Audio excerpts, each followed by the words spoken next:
Xo'p, yaxshi. Ishtiyoq nima? Ishtiyoq bu sizdagi hafsala, bir narsaga bir xohish.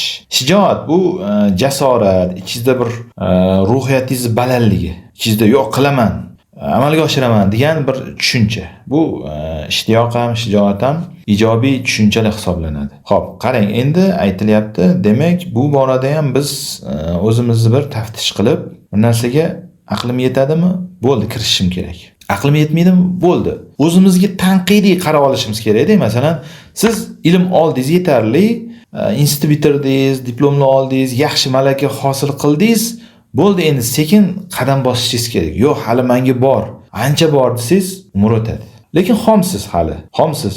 Hali tuzukroq ilm olmadingiz, lekin kirishdingiz darsga. Bu xato hisoblanadi. Demak, o'zimizning holatimizdan, imkoniyatimizdan kelib chiqib, masalan, endi o'qishni boshlaganda balki ustozlarga yordam berish mumkindir, sekin-sekin oldi yurib, qarab, ko'rib, u tibbiyot bo'lsin, o'qituvchilik bo'lsin, nima soha bo'lsa ham ko'rib, ko'zi pishib yursa, u o'ziga foyda bo'ladi. Lekin asosiy o'qituvchilik qilishga shoshilmaslik kerak. Masalan, ayniqsa tibbiyot juda nozik soha.